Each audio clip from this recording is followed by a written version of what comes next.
let me pose a truly profound question. When was the last time you gazed into the mirror and genuinely saw yourself? Not the man she demanded you become, not the one who perpetually contorted his essence, merely to preserve a fragile piece. I mean you, the authentic you, buried beneath layers of overthinking and the relentless torment of questioning your own adequacy for her. Brother, this is the most bitter truth to swallow. Sometimes, her love was never for you. It was for the access, the unyielding attention, the profound sense of power she wielded, knowing you would remain steadfast, regardless of her treatment. But here's the pivotal twist. The instant you finally internalize your intrinsic worth, her fabricated power dissipates. That is the precise moment the game fundamentally shifts. That is when she profoundly feels the loss. And you, my friend, that is when you unequivocally begin to win. Let's delve into it. Point 1. The fear of losing unconditional access. Do you know what truly terrifies a woman? Not your anger, not your supplications,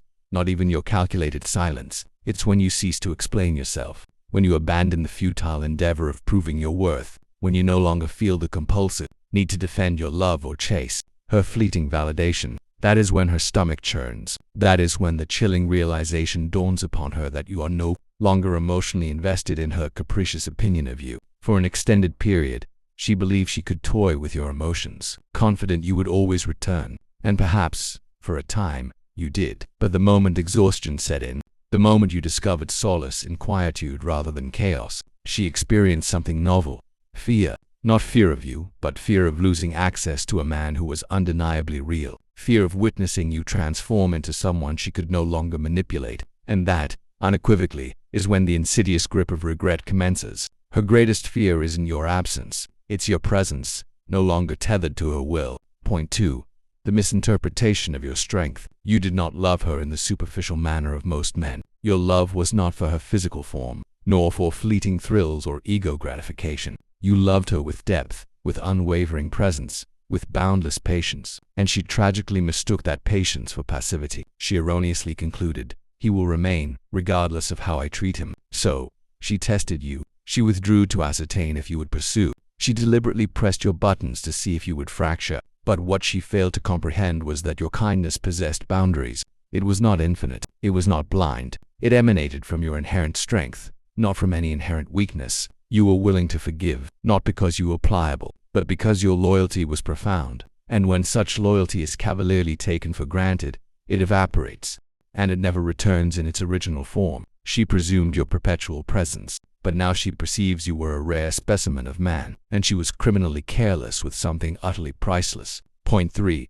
The value revealed in absence. When you lavished her with everything, your time, your unwavering attention, your steadfast loyalty, she couldn't discern its true value. It was too readily available. This is the agonizing irony. The more you gave, the less she truly saw. Because human nature often fails to cherish what is consistently present, it gravitates towards what must be earned. But the day you ceased your ceaseless giving, she finally began to notice. The silence was not merely quiet, it was deafening. It echoed. It compelled her to confront the stark reality of what she had irrevocably lost. For the first time, she could not feel your pervasive energy. She could not access you as effortlessly as before. And no text message, no cherished old memory could bridge that insurmountable distance anymore. She yearned for the former you, the one who freely offered his heart. But that version of you, my friend, no longer exists. You became invaluable the moment you became unavailable. Point 4. The shattered illusion of control. Within every toxic dynamic, a subtle power play silently unfolds.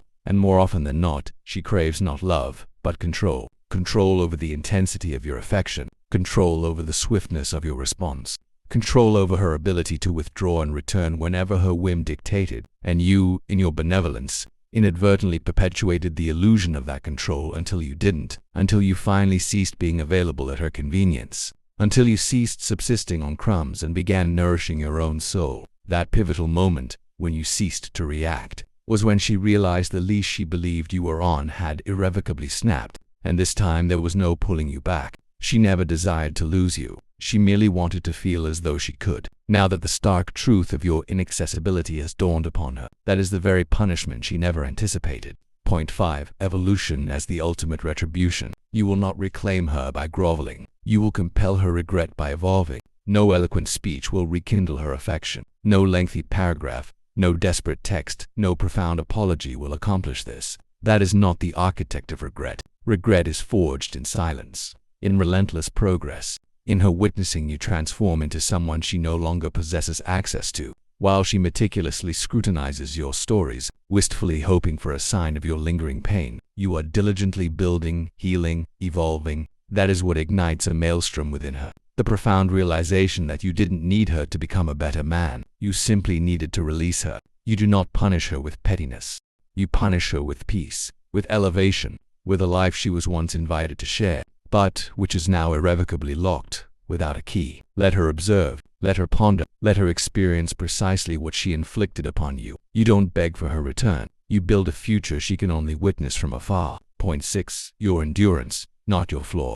Do not succumb to the insidious trap of questioning your own adequacy. You were more than enough. You were steadfast, present, loving. You were the one who remained when wisdom dictated departure. You extended second chances when you barely received first ones. You apologized even when you were blameless, merely to preserve an illusory peace. And that is not weakness, that is love. But even love possesses a limit, and yours, unequivocally, has been reached. She didn't break you, she revealed you. She exposed the nascent parts of your being that necessitated strengthening. And now that you have learned this invaluable lesson, you will never permit such a dynamic again, not out of animosity towards her, but because you have finally cultivated profound self. Point 7. The transactional nature of her affection. There is a brutal truth most men fail to grasp until it's tragically late. She didn't genuinely desire you. She desired what you did for her. The incessant validation, the late-night replies, the unwavering emotional stability, the intoxicating sensation of being desired, without the reciprocal burden of giving much in return. She cherished the way you made her feel,